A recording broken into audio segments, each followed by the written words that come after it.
Hello guys, today we will discuss about the female reproductive system, and systems are made up of organs. In female reproductive systems, the ovaries are primary reproductive organs, and oviduct, uterus, cervix, vagina, external genitalia, and mammary glands. These are accessory organs. तो directly mammary glands female reproductive system से attach नहीं दिखाई देती है, लेकिन ये भी important gland है जो फीमेल रिप्रोडक्टिव सिस्टम से एसोसिएटेड होती है। ये रिप्रोडक्टिव सिस्टम चाइल्ड बर्थ से रिलेटेड होता है और चाइल्ड की ग्रोथ से रिलेटेड मेमोरी ग्लैंड्स होती है, तो इसको भी रिप्रोडक्टिव सिस्टम का ही एक पार्ट माना जाता है। Now we comes one by one on each organs.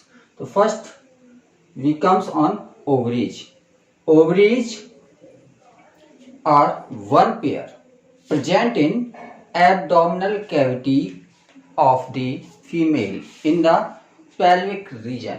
तो लोअर एब्डोमिनल कैविटी को लोअर एब्डोमिनल कैविटी जो होती है वहां पर पेल्विक रीजन में ये फीमेल रिप्रोडक्टिव सिस्टम प्रेजेंट होता है और इनमें वन पेयर ओवरीज होती हैं। ये ओवरीज है, वन पेयर ओवरीज होती हैं और इन ओवरीज से रिलेटेड बाकी ऑर्गन्स होते हैं। जो ये और ओवरी होती है, ओवरी के स्ट्रक्चर में अगर हम क्रॉस सेक्शन देखें तो बाहर की ओर इसमें एक कैप्सूल या कवरिंग प्रेजेंट होती है, थिन, बहुत थिन होता है ये, और जो अंदर की ओर है इसमें एक जर्मिनल एपिथेलियम की लेयर होती है और इस जर्मिनल एपिथेलियम के अंदर का हिस्सा पूरा स्ट्रोमा कहलाता है और इस स्ट्रोमा में बाहर का जो पोर्शन होता है इसको कॉर्टेक्स और अंदर वाले या बीच वाले पोर्शन को हम मेडुला बोलते हैं। तो ये जर्मिनल एपिथेलियम है, ये कॉर्टेक्स का रीजन है और अंदर वाला या मिडिल वाला रीजन जो होता है ये मेडुला होता है और कॉर्टेक्स और मेडुला दोनों को मिला के हम बोलते हैं स्ट्रोमा। तो कॉर्टेक्स और मेडुला ये स्ट्रोमा के पार्ट होते हैं। तो ovaries are one pair. Second organ is uterus. Second organ is oviduct. Oviduct को हम फैलोपियन ट्यूब भी बोलते हैं और इस ट्यूब की लेंथ 10 to 12 सेंटीमीटर होती है। यहां से ये ट्यूब लाइक जो स्ट्रक्चर निकला है यहां से यहां तक, ये कहलाएगा ओविडक्ट या फैलोपियन ट्यूब। ओविडक्ट को हम तीन पार्ट में डिवाइड करते हैं। शुरुआत का जो पोर्शन है ये वाला, ये फनल शेप्ड होता है, इसलिए इसको हम बोलते हैं फनल। और इसमें आगे की ओर फिम्बरी प्रेजेंट होती है, झालर जैसे होते हैं, ये इस तरह से होता है, तो ये फिम्बरी प्रेजेंट है इसमें, इसलिए इसका पूरा नाम हो जाता है फिम्ब्रिएटेड फनल। फिम्ब्रिएटेड फनल। तो फिम्ब्रिएटेड फनल, ये फिम्बरी जैसे स्ट्रक्चर जो होता है, ओवरी कभी भी अटैच नहीं होती है ओविडक्ट से, पास में सिचुएटेड होती है। इस तरह से ये ओवरी प्रेजेंट है, इसमें यहाँ पर ऐसे फिम्ब्रिएटेड फनल होती है। ओवम जो रिलीज होगा तो वो इधर उधर एब्डोमिनल कैविटी में जा सकता है, तो ये फिम्बरी जो होती है इसको क्या करता है, पॉसिबिलिटी बढ़ाता है कि जो भी ओवम इससे रिलीज होगा वो इस ओविडक्ट में इंटर कर जाए। तो ओविडक्ट में इंटर करने की प्रोबेबिलिटी बढ़ाते हैं फिम्ब्रिएटेड फनल। बिल्कुल फनल लाइक स्ट्रक्चर होता है और इस फनल से लगा हुआ जो स्ट्रक्चर होता है ये कुछ फूला हुआ होता है और इस फूले हुए स्ट्रक्चर को हम बोलते हैं एम्पुला। और ओविडक्ट के लास्ट पोर्शन को जो यूट्रस से अटैच होता है इसको हम बोलते हैं इस्थमस बोलते हैं। तो ये ओविडक्ट के पार्ट है, तीन part, fimbriated funnel, ampulla and isthmus. Fimbriated funnel, ampulla and and isthmus। Fimbriated funnel को एक और नाम दिया जाता है, दैट इज इनफंडीबुलम।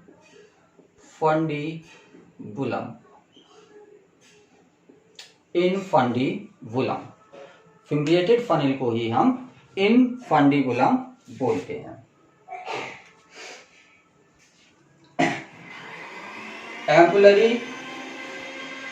एम्पुला और isthmus के बीच में जो ये जंक्शन होता है, इस जंक्शन को हम बोलते हैं ampullary isthmus junction. Ampullary isthmus junction में ही जनरली फर्टिलाइजेशन होता है।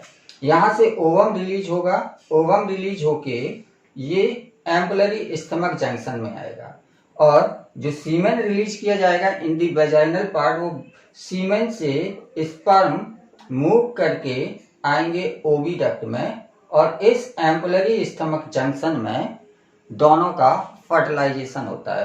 फीमेल गैमीट मतलब ओवम और मेल गैमीट स्पर्म, दोनों के बीच में फर्टिलाइजेशन होता है इन एम्पुलरी isthmus जंक्शन। तो ये इंपॉर्टेंट पॉइंट है, इसको आप लोगों को याद रखना है। यहाँ पर एक और चीज है, ये जो ओवरी होती है ये सस्पेंडेड होती है, ऐसी लटकी हुई स्ट्रक्चर है। और सस्पेंडेड किससे होता है? एक पतली झिल्ली जैसा स्ट्रक्चर होता है जो इसको अपनी पोजीशन में होल्ड करके रखता है। इस झिल्ली जैसे स्ट्रक्चर को हम बोलते हैं मीजोवेरियम।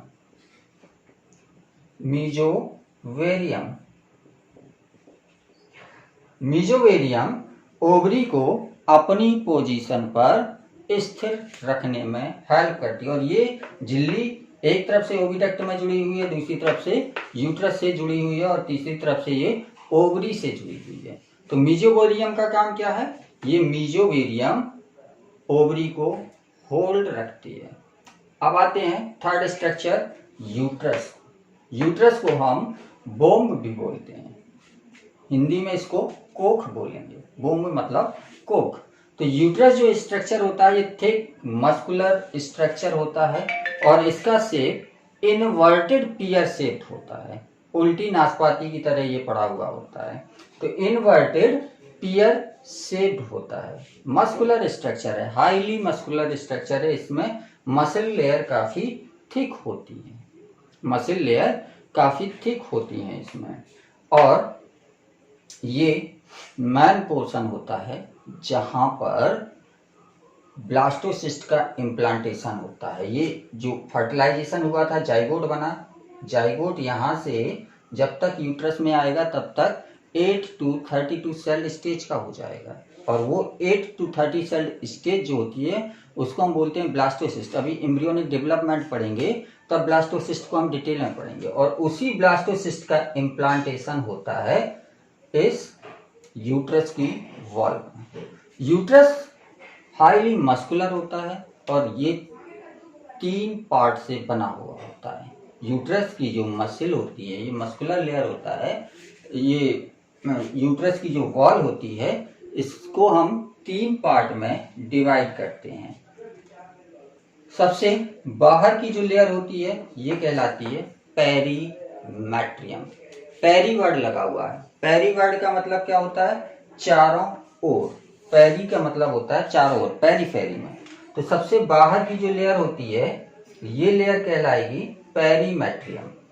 इसके अंदर की जो लेयर होती है ये कहलाती है मायोमेट्रियम। मायोमेट्रियम। और अंदर की लेयर जो होती है इसको हम बोलते हैं इंडोमेट्रियम। तो ये यूट्रस की वॉल 3 लेयर की बनी हुई है, पेरीमेट्रियम, मायोमेट्रियम और इंडोमेट्रियम। पेरीमेट्रियम, मायोमेट्रियम और इंडोमेट्रियम। और जो इम्प्लांटेशन होता है ये इंडोमेट्रियम की लेयर में होती है। अभी हम आगे पढ़ेंगे कि ये इंडोमेट्रियम की जो लेयर होती है ये इम्प्लांटेशन के लिए प्रिपेयर होती है। इम्प्लांटेशन के लिए प्रिपेयर होती है, मतलब इसमें कुछ चेंजेज होते हैं जो इम्प्लांटेशन को सपोर्ट करते हैं। तो ओवरऑल यूट्रस में क्या हो रहा है? इम्प्लांटेशन हो रहा है, और इसी यूट्रस में डेवलपमेंट होगा, जो एम्ब्रियोनिक डेवलपमेंट होता है वो इसी यूट्रस में होता है। ये जो आपका प्लेसेंटा का फॉर्मेशन होगा वो भी इसी एंडोमेट्रियम की लेयर से की हेल्प से होगा। तो ओवरऑल जो यूट्रस है या वूम्ब है, इसी यूट्रस की वॉल में सारा एम्ब्रियोनिक डेवलपमेंट होना है। नेक्स्ट पोर्शन होता है इसका सर्विक्स। यूट्रस की नीचे की जो लेयर होती है, नीचे का जो पोर्शन होता है, ये कैनाल के फॉर्म में डेवलप होता है। इस कैनाल को हम बोलते हैं सर्विक्स। ये जो कैनाल बनी है, इस कैनाल को हम बोलेंगे सर्विक्स। सर्विक्स, और या इसी को हम सर्वाइकल कैनाल भी बोलते हैं, सर्वाइकल कैनाल। और इस सर्वाइकल कैनाल में ऊपर की ओर एक ओपनिंग होगी जो यूट्रस से जुड़ेगी। इस ऊपर की ओपनिंग को हम बोलेंगे इंटरनल ऑस। इंटरनल ऑस। और जो नीचे की ओर एक ओपनिंग होगी, इसको हम बोलेंगे एक्सटर्नल ऑस।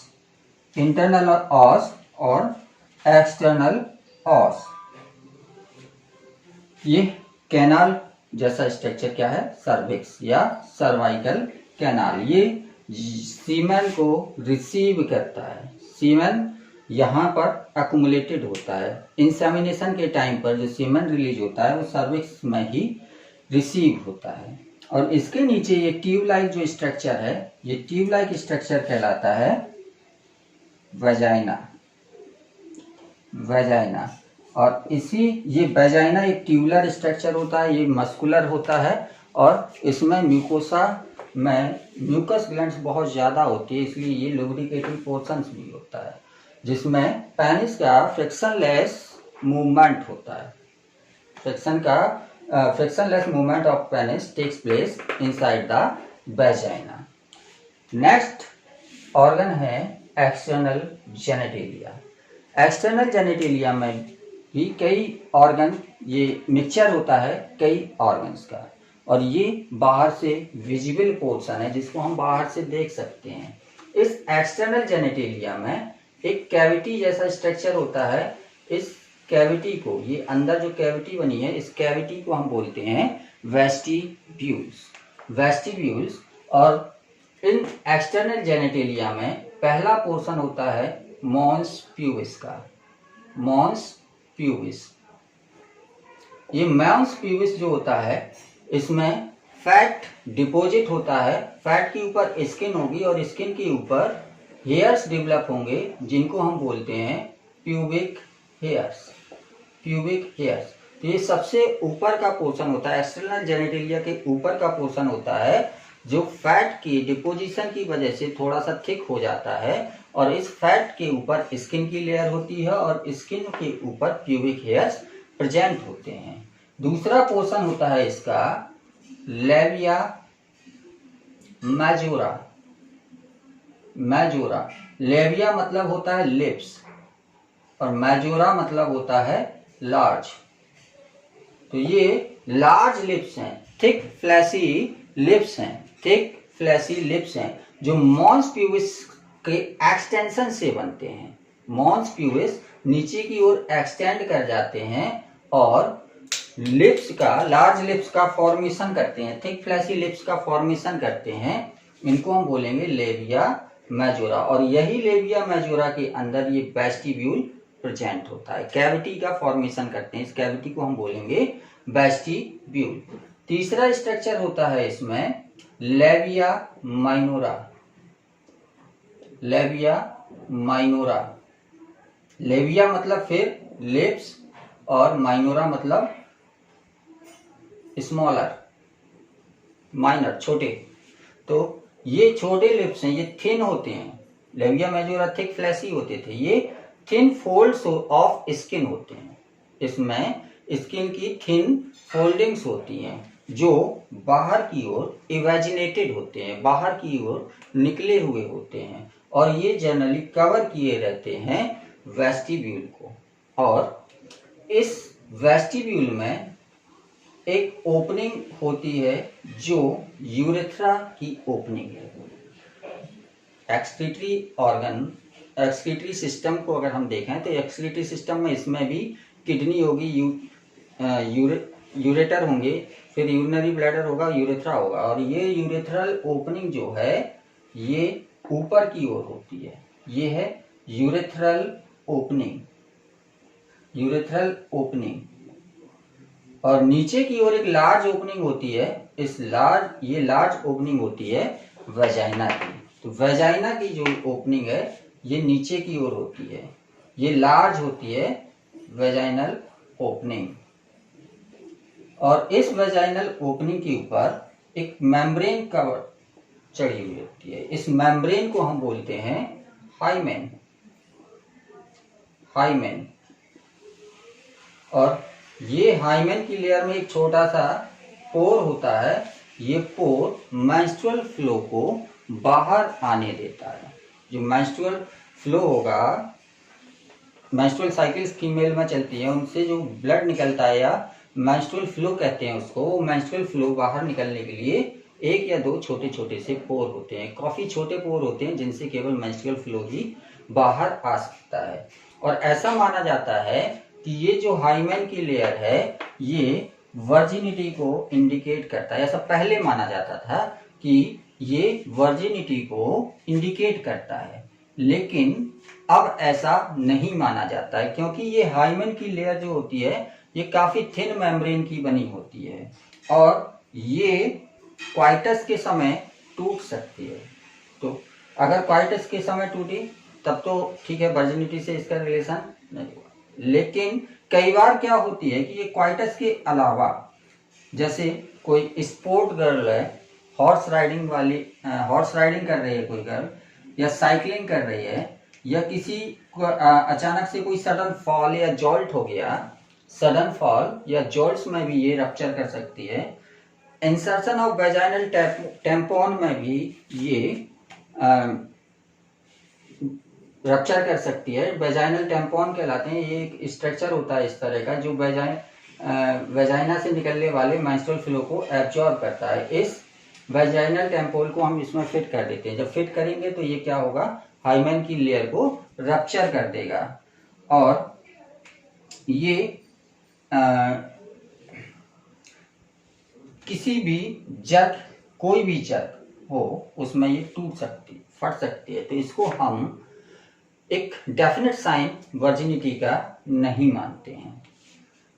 और ये पूरा जो स्ट्रक्चर है, इस स्ट्रक्चर में जहां पर लेबिया माइनोरा ऊपर की ओर मिक्स करते हैं, मिलते हैं, वहां पर एक स्मॉल फिंगर लाइक या tiny finger like structure present होता है। इस टाइनी फिंगर लाइक स्ट्रक्चर को हम बोलते हैं क्लाइटोरिस, क्लाइटोरिस।